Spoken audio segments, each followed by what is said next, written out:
When we think of the Italian automotive industry, names like Ferrari and Alfa Romeo usually come to mind, but alongside them, there were vehicles of a very different kind, less noticeable, yet no less important.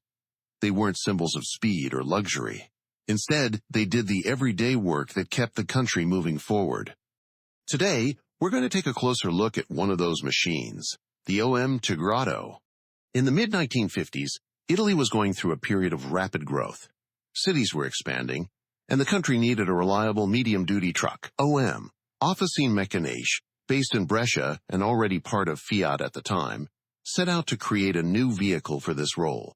In 1957, they introduced the Tigrotto, which translates from Italian as Little Tiger. It became part of OM's so-called Zoo lineup, which later included models like Lupetto, Leoncino, Dino, and Orsetto. The name wasn't accidental. It reflected the character of the vehicle, compact, but strong and resilient, just like a small tiger.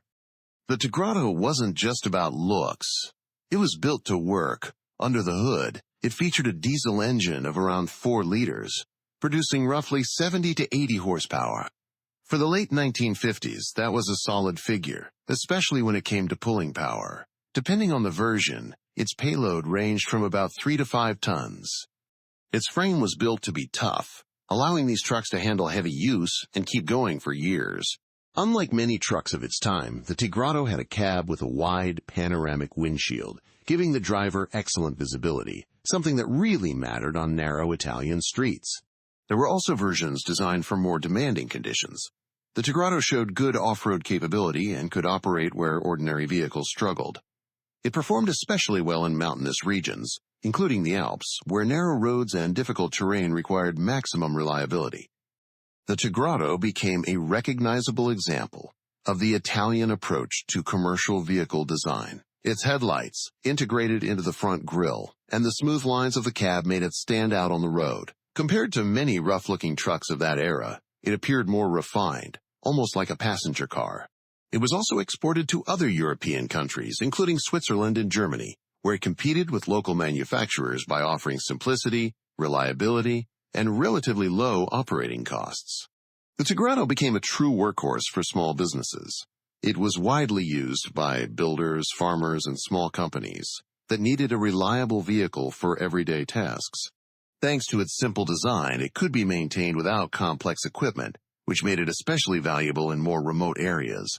Production of the Tigrotto came to an end in the early 1970s, by which time OM was already fully integrated into Fiat. Later, the brand became part of Iveco, founded in 1975. But even today, you can still occasionally spot these trucks on the road. Some of them are still running today, while others have become restoration projects. That was the OM Tigrotto, a simple but dependable machine that did its job year after year, wherever it was truly needed. It never chased attention or headlines, but it quietly kept things moving forward. If you enjoy stories about machines like this, consider supporting the video. It really helps the channel. And let me know in the comments which vehicle you'd like to see next.